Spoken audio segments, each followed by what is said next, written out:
కానీ దేవుడు పిల్లరా, ఎక్కడ ఇద్దరు లేక ముగ్గురు కలిసి ప్రార్థన చేస్తారో అక్కడే దేవుడు ఉంటున్నాడు.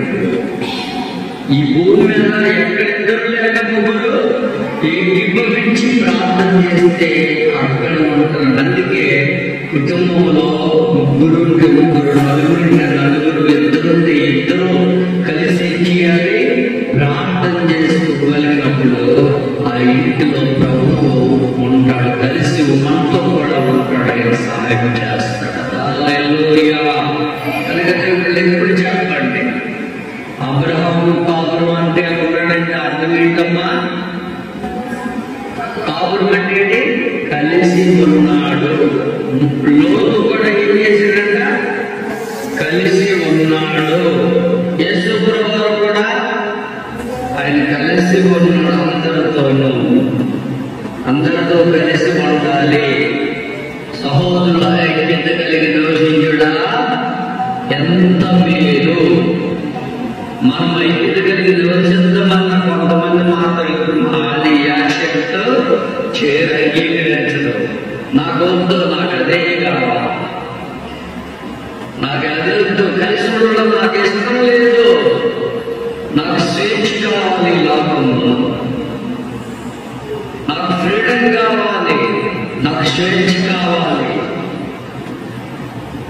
కలిసి ఉండకూడదు అన్న ఆలోచనతో చాలా మంది అంటారు. కానీ దేవుళ్ళరా, ఆ కలిసి లేకపోవడం వల్ల ఎన్ని అనర్థాలు వస్తాయో, ఎన్ని అవమానాలు ఎదుర్కోవాల్సి వస్తుందో, ఎన్ని బాధలు పడాల్సి వస్తుందో తర్వాత అర్థమవుతుంది.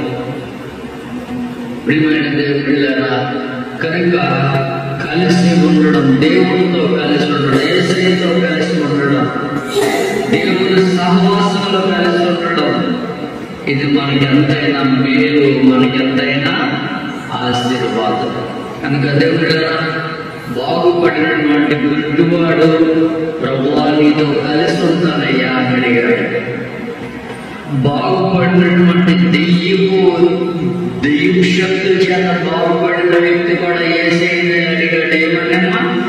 ప్రభువా నీతో నేను కలిసి వస్తాను, నేను వెంబడిస్తాను ప్రభువా, నేను ఎక్కడుంటావు, అసలు పాపం ఎక్కడుంటావు తండ్రి?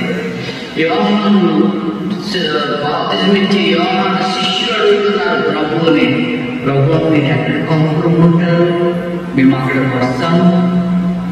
యేసయ్యతో ఉండడానికి చాలా మంది ఇష్టపడుతున్నారు. ఈ రోజుల్లో ఇష్టపడుతున్నావా? యేసయ్యతో నివసించాలి, యేసయ్య పాదాల దగ్గర ప్రార్థన చేస్తుంది, యేసయ్య వాక్యం చదవాలని, యేసయ్య సన్నిధిగా రావాలని ఆలోచన మనకు ఉందా? కలిసి ఉందామా? కలిసి ఉండడం వల్ల మనకి ఎంతో మేలు, సమాధానం, మేలు కలుగుతుంది, క్షేమం కలుగుతుంది. యేసయ్యతో కలిసి ఉన్న వల్ల ఎంతో ధైర్యం. శిష్యులకి ఎంత యేసయ్యతో కలిసి ఉన్నప్పుడు శిష్యులకు ఎంతో ధైర్యం ఉండేది తెలుసా? యేసయ్య ఉన్నప్పుడు అందరికీ కూడా ధైర్యం ఉండేది. ఎప్పుడైతే యేసయ్యను అందించాడో, ఈ సైనికులు వచ్చి, రోమ సైనికులు వచ్చి ఇశ్రాయేలుతో మొదలు పెట్టే వెంటనే సైనికులు వచ్చి బంధించారో ఒక్క శిష్యుడు కలిసాడు. ఎటువంటి ఏమైపోయారమ్మా? చెదరిపోయి పారిపోయారు. ఎందుకు వచ్చింది భయము? ఎందుకు వచ్చింది భయము? కాపురం ఏమైపోయాడు, అక్కడ పట్టబడ్డాడు. అందుకే కలిసి లేనప్పుడు భయము, ఆందోళన, దిగులు, చింత, వేదన అన్నీ ఉంటాయి. కలిసి ఉన్నప్పుడు ఏ భయము, దిగులు, ఆందోళన ఉండదు. అందుకే దేవుళ్ళరా, ఆయనతో మనం కలిసి ఉన్నప్పుడు, ఆయన పాదాల దగ్గర కలిసి ప్రార్థిస్తున్నప్పుడు, ఆయనతో కలిసి సహవాసం చేస్తున్నప్పుడు అది మనకి ఎంతో ఆశీర్వాదం, మన కుటుంబానికి, మన సంఘానికి కూడా ఎంతో మేలు కలుగుతుంది. గుడ్డివాడికి మేలు కలిగింది, అలాగే దెయ్యాన్ని పట్టుకున్న వ్యక్తికి కూడా మేలు కలిగింది. వారికే కాదు, యేసయ్యతో కలిసి ఉండాలని ఒక పాపాత్మురాలైన స్త్రీ కూడా వచ్చింది. పాపాత్మురాలైన స్త్రీ వచ్చింది యేసయ్యతో కలిసి ఉండాలని. వచ్చిందమ్మా? వచ్చేపోయింది. తన పాపాలన్నీ కూడా ప్రభు పాదాలను ఒప్పుకుంది, క్షమాపణ పొందుకుంది.